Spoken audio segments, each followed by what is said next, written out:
Awesome, Kelly. Thanks so much. That's right. We have our very own John Gallagher, and John is bringing us some good news within the industry. John, what do you have for us? Yes, hey, Anthony. So I was looking at some recent data compiled by FMCSA. So the recent data actually from the National Highway Traffic Safety Administration, it's had been showing this year that crashes overall and fatalities overall on the roads have been declining, but they hadn't been, at least as far as I could see, they hadn't been breaking out stats for the trucking sector. So just recently, FMCSA, they have a database called the Motor Carrier Management Information System, and they just recently posted their latest data, which is, it's still the NHTSA data on trucks. The last time they did that was from 2022, and that was 2021 data. So this FMCSA data is still 3 quarters behind. It's comparing, it's the latest is the first quarter of 2023.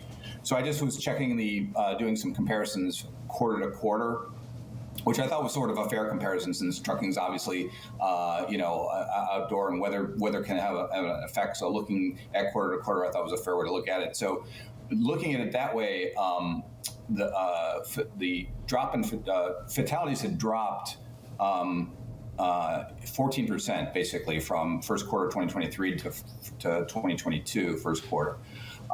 Injuries have dropped 1.4%, and crashes overall dropped 5%. So that, when you compare that to the comparison from the year earlier, 2022 to 2021, it was sort of the opposite. Fatalities had been up 23%, injuries were up like 2%, and overall crashes were up 5%. So like you said, it's obviously good data that safety groups like to see. FMCSA likes to see that too. But the other thing I thought that needed to be in there for context was where that sat in terms of like overall freight movement and business moving on the highway. So I mean, just because if you have more trucks on the road, basically, you're naturally going to have more accidents, or you would expect to see more accidents and more fatalities. So when you look at that, so as sort of a proxy for that, I looked at like new trucking authorities over the last couple of years to parallel that, and as we've been talking about, new authorities had gone up a lot in the previous 2 years ago, and then this year they had started coming down. So that might explain some of why you saw the rise in fatalities and then the drop in fatalities. So the context for that being that, just because, like, again, good news that fatalities and injuries are coming down, but are the roads actually safer? That's sort of the main thing that you have to look at. Are the roads actually safer when you take into context, the number of trucks on the road? So that's sort of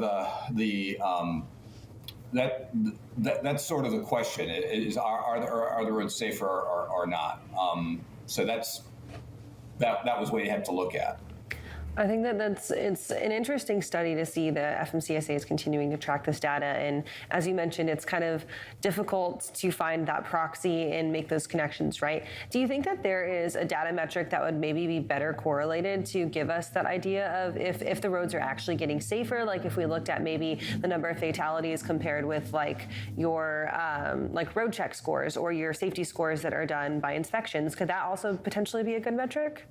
Yeah, I think so. I think so. That's something to look at. And the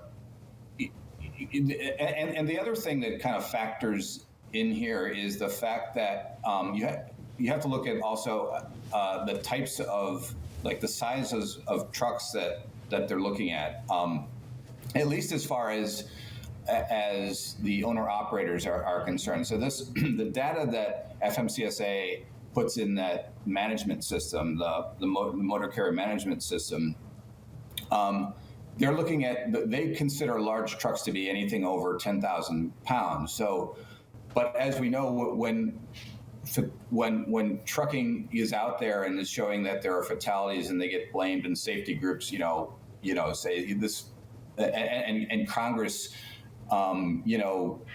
hones down on FMCSA, saying from both sides of the aisle, saying, we're looking at these stats and deaths and fatalities are up, or fatalities and injuries are up. Everyone's thinking, these large, what we consider like these, long haul trucks, but the data is 10,000 pounds or over. So then that mixes in a whole bunch of other things. So long haul truckers that I talk to, when I kind of throw this by them, or owner operators of these long haul trucks are, they want FMCSA to try to get stronger data to kind of, weed out if they're going to get blamed for this. Like, what are the stats? And they claim to have a couple of the ones that I talk to claim to do they're doing their own kind of investigation in this and their own data. They're getting their own data showing it's way the long haul truckers and the owner operators that move those trucks the safety is not showing what FMCSA is showing, and their safety is much better.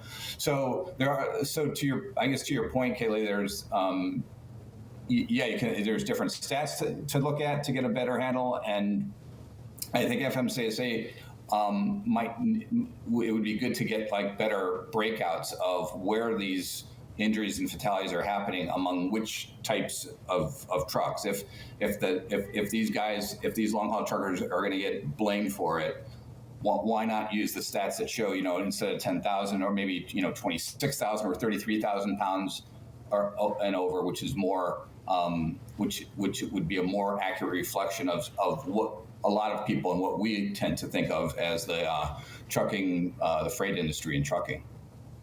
And John, we're looking at this data. Do you think that there will be any suggested rulemaking or policy changes that happen over the time that will be applied to this and really make it a little bit more sticky when it really wasn't a big correlation overall? Not specifically to this, Anthony, because these things change a lot. But they do have these rulemakings, these ongoing rulemakings that are all geared to reducing truck crashes. The speed limiter rule is supposed to be coming out in December, and the AEB, the automatic emergency braking final rule, that's coming up, supposed to be coming out in January. So I think it just gives more context or background for FMCSA, showing, hey, we're doing these rulemakings as part of this overall strategy to reduce truck crashes, but not specifically to just these stats, I don't think. It's going to be interesting to watch for sure, and kudos to the FMCSA for keeping a nice little tab on this data. John, thank you for joining us this morning. We'll catch up with you soon. Okay, thanks, you guys.